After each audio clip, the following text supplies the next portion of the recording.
Now with us here on the Fight Day set is a featherweight from Sacramento who is going to be taking on Jose Aldo in Brazil this January. Joining us live on set is Chad Money Mendes. What's happening, man? How are you? I'm good to be here, man. Good to see you. So I understand that you hate flying. Is that true? It's not my favorite thing to do in the world. I mean, yeah. I don't know most people that like it, but... So you're going to do something that you hate, going down to Brazil, which is going to be hostile territory to take on Jose Aldo. I mean, is the deck stacked against you already?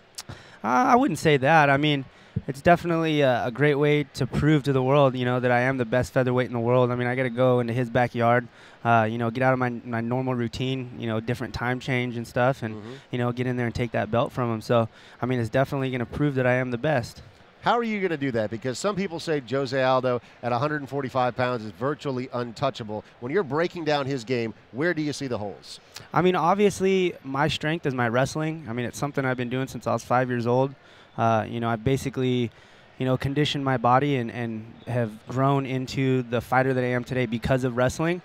And, his strength is his stand-up. He is a black belt in jiu-jitsu, but, seeing him on his back the last couple fights, he obviously seems to not like it there, and that's where I want to put him. I mean, grappling and stand-up is two different kinds of conditioning.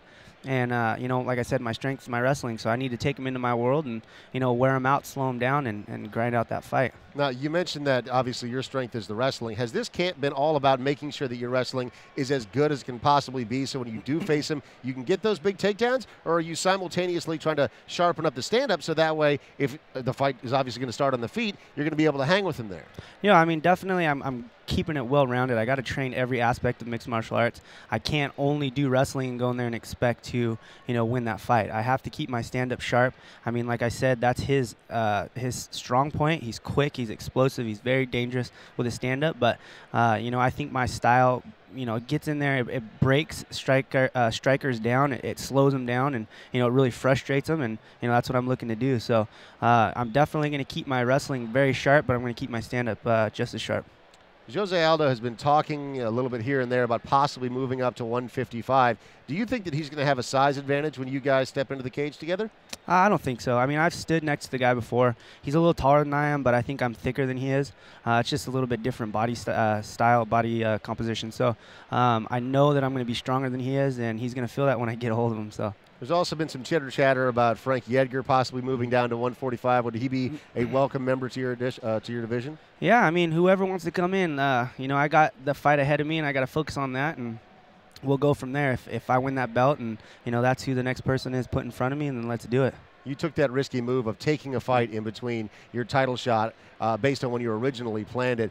Looking back on that, was that exactly the right thing to do, or were you pretty nervous going into that fight with Ronnie Yaya?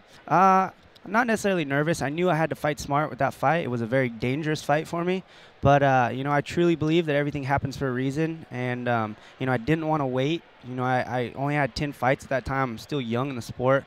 And I just didn't think sitting on the shelf was going to benefit me at all. So I wanted to get in there and compete and get better at what I'm doing. And, like I said, I believe everything happens for a reason. So, I took the fight, fought smart. I got the win.